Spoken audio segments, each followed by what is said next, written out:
طالبانو د لوړو زده کړو پر وړاندې د مبارزې وزیر صاحب شیخ ندیم کوم ځای کې وینا کوي او زه غواړم چې پر دوه شیانو باندې تبصره وکړم د ده په وینا کې. اول شیخ ندیم دا وایي چې د هیبت الله نافرمانی د الله تعالی له نافرمانۍ سره برابر دی. اوس نو فکر وکړئ، صحیح دی؟ دا په جمهوریت کې موږ دا خبره کړې وای چې د اشرف غني نافرمانی د الله تعالی له نافرمانۍ سره برابر دی، یا د کرزي صاحب سل رقمه د کفر ټاپې پر موږ به لګېدل که نه لګېدل د دغه ملایانو لخوا، د دغه علماو لخوا چې دا څه وایاست. نو بیا توحید څه معنا چې خدای یوازې دی؟ دا خو نو شرک دی چې ته یو عاجز انسان نافرمانی د الله له نافرمانی سره برابروي. آیا دا شرک نه دی؟ څنګه دا خبره ته کولی سې؟ اسلام خو په دې باور دی چې مشران رهبران انسانان دی او انسان خطا کولی سي او د امیر اطاعت یې ویلی دی، خو که امیر پر سم روان وي، دا نه چې امیر پر غلطه روان وي ته به د امیر اطاعت کوي. کاملا دا په اسلام کې نسته. ګوري پیغمبر د خدای چې رسول و، صحیح دی؟ رسول د خدای، محبوب د خدای، هغه وایي چې زه یو انسان یم، خپل انساني حدودو کې یم، زما وظیفه د الله تعالی پیام رسول تر تاسو پورې دی. په پټو سترګو په ما اعتماد مه کوئ او زما اطاعت مه کوئ. دا د رسول د خدای خبره ده چې حتی زما څخه په پټو سترګو اطاعت مه کوئ. او زه یو انسان یم، انساني حدودو کې یم، یعنی عاجزي شي، او زه د الله پیام تاسو ته رسوم. نور زه انساني حدودی کې یو بنده یم. خو موږ نن راځو چې که د طالبانو د امیر اطاعت نه کیږي، دا نو په دې معنا چې د خدای اطاعت نه کیږي.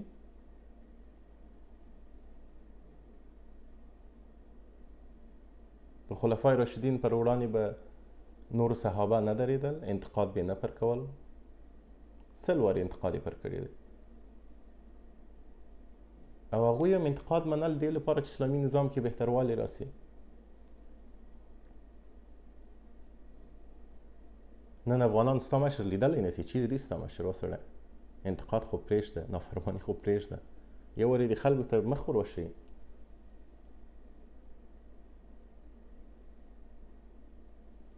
زه وړمه ورځ ملګرو سره یو ځای ناست وم، نو هلته سیاسي بحث و. په هغه بحث کې وویل سو چې موږ تاسو باید خپل روایت قوي کړو او د اسلامي روایت دا خو د طالبانو دی، نو په دې کې طالب ته شکست نسو ورکولی. ما هلته څه ونه ویل، ولې زما باور دا دی چې موږ باید په اسلام کې وژغېږو. موږ په اسلام کې ځکه نه ژغېږو چې خدای نخواسته موږ د اسلام پر وړاندې وجنګېږو یا موږ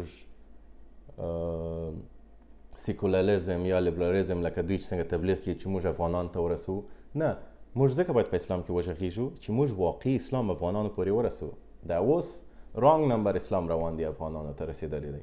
د کوړه خټک مدرسې جهادي تنظیمونو د ISI اسلام ورته رسېدلی دی کور تر کوره. دا واقعي اسلام نه دی. نو موږ چې په قرآن کې، په حدیثو کې، په اسلام کې ژغېږو او وایي چې دا په قرآن کې لیکلی دی، دغه خلک چې ما ورته ګوري یو وارې خو پر دغه فکر کوي چې وسړی دغه ته سړی د قرآن حواله ورکوي، راځه د قرآن خو یو وارې وګوره. طالب له دغه څخه ډار لري چې خلکو ته واقعي قرآن ونه رسیږي، خلکو ته واقعي د خدای لاره، د پیغمبر لاره ونه رسیږي، کنې دوی بیا تباه دی. زه ګورم چې موږ الځلې که موږ پر نشنالیزم بحث کوو، که موږ پر اقتصاد بحث کوو، که موږ د ښځو پر حقوقو بحث کوو، طالب دونه نه خوښیږي، طالب دونه نه سوځي. اندکې چې ته د اسلام بحث راواخلې، طالب کې اور بل سي. ولې؟ ځکه هلته فساد ته د طالب، هلته فساد افشا کیږي. نو په اسلام کې باید موږ وژغېږو چې واقعي اسلام کور تر کور افغانانو پورې ورسیږي. دویمه خبرې نو جالبه ده د ندیم صاحب. ندیم صاحب وایي چې د مدرسې ملایان دی د کابل پوهنتون د شرعیاتو د پوهنځیو له استادانو څخه، پروفیسرانو څخه د سویې امتحان واخلي. د سویې امتحان دا په ذات کې مسخره ده چې د مدرسې د ملاو د سویې سره یعنی دا هیڅ سمون نه سره خوري. ملا کله سویه لري د چی شي سویه چې دی د سویې امتحان واخلي.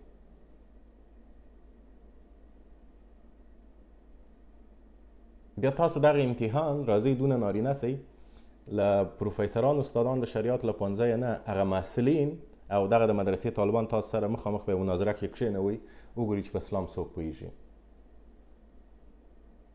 چیلنج تاسو دا کار وکئ. ته دې مغه تکړه ملا راوړه د مدرسې کښېنوه زما د شریعتو د پوهنځی د کابل دی یو محصل دی کښېني استاد دې نه کښېني چې څوک په دین زیات پوهېږي. د چی شي امتحان به ته ځینې اخلئ ته په چی شي پوهېږې. او جالبه تاسو ته ووایم تاسو پوهېږئ چې د کابل په د شریعتو پوهنځی کې زه تاسو ته هغه مضامین وایم چې هلته تدریس کېږي. تاسو یو وارې دا مضامین واورئ بیا پر دې خپل قضاوت وکړئ چې طالب دونه سویه لري چې د دغه مضامینو امتحان زموږ د استادانو څخه دې واخلئ. اسلامي فقه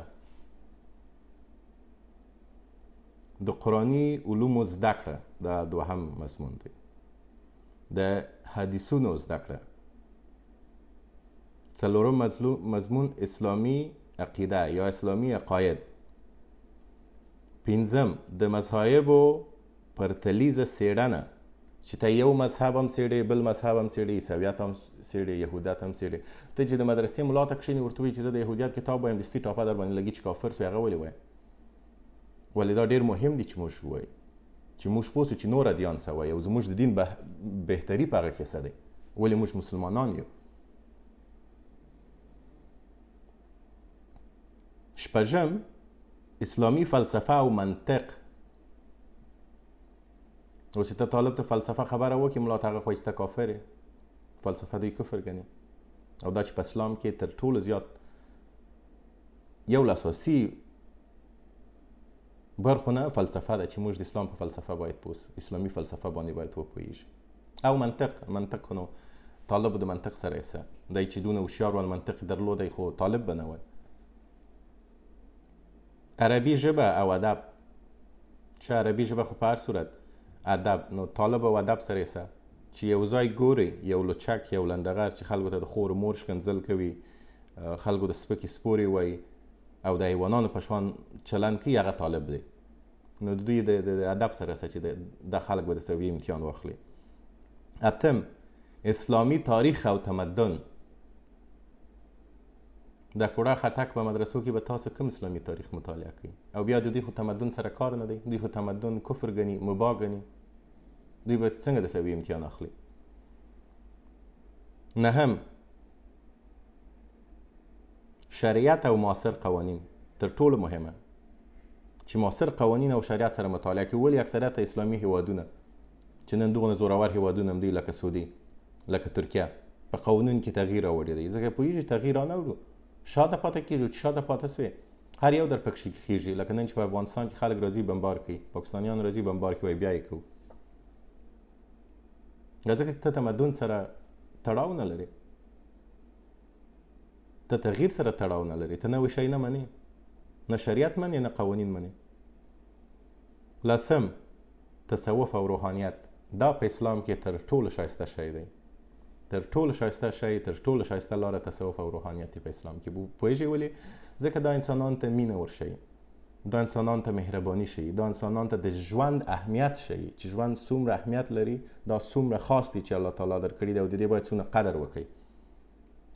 ځکه هم وایي په قرآن کې چې د یو بېګناه انسان وژل د ټول بشریت وژنه ده ځکه ژوند اهمیت لري. دا تصوف او دا روحانیت وایي. طالب خو پر دې باور نه لري. طالب خو په ځانمرګي او انتحاري باور لري چې ووژنه پلچک قرآن که هغه د روحانیت او تصوف سره یې څه. یولسم په اسلام کې اخلاقیات.